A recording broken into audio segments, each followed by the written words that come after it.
Your lesson essential question is, how do you make a bar graph? On Wednesday, you learned that a bar graph is a graph that represents data using bars. On the side is a scale, and on the bottom is the labels, the names, or whatever we're measuring, and at the top is the title. Greg made a table to show the amount of money he saved each month from tutoring. Use the data in the table to make a bar graph. So this table is a little bit different than yesterday. Yesterday we had tallies. Today we just have dollar amounts. In January he saved $25, in February $50, March $65, and April $40. A bar graph can make it easy to compare data. Why do you think a bar graph would make it easy to compare the data? Take a look at this bar graph down here.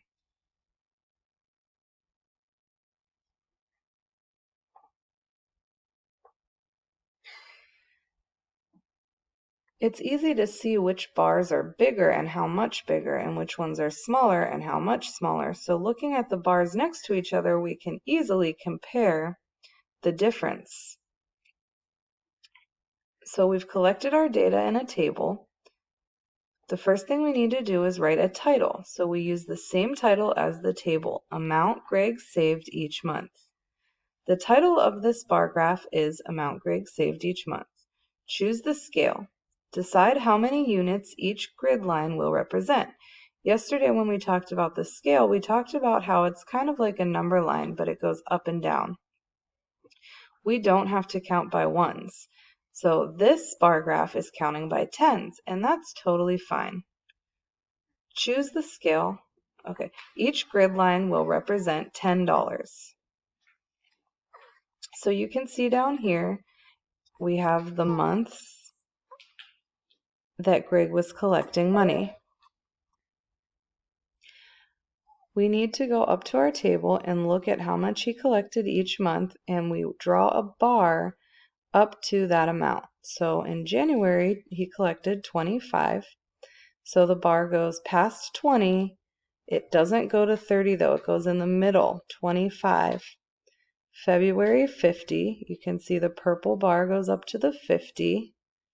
In March, 65, so we draw the bar all the way up between 60 and 70.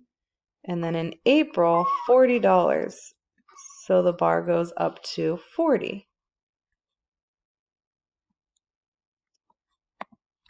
Let's use the data we collected yesterday and make a bar graph. Yesterday, we collected data to see how many classrooms per grade level there were at Palmview.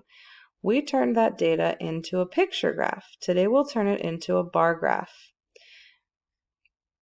So let's look at our table. Kindergarten, there's 4 classes.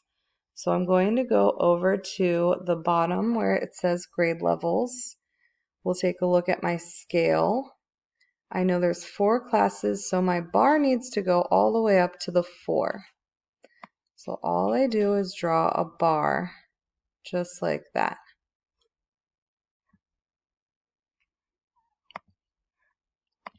Now let's look at first grade. There's 3 classes in first grade.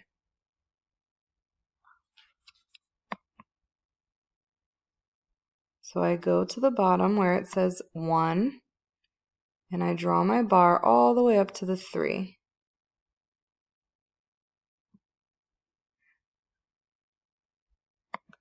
Now second grade. Second grade, there are 2 classrooms. So my bar goes to the 2.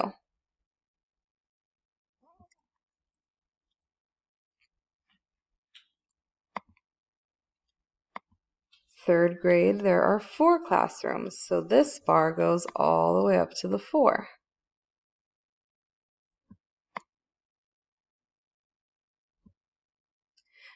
Point to the line my bar will go up to for 4th grade.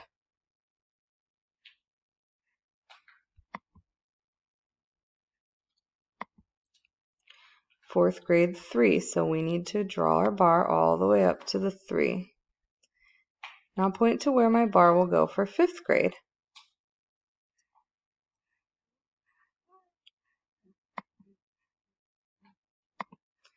Fifth grade, there are 2 classrooms, so my bar goes all the way to the 2. You're going to be analyzing data in a chart just like this, and then you're going to be drawing your own bar graphs today when you're practicing.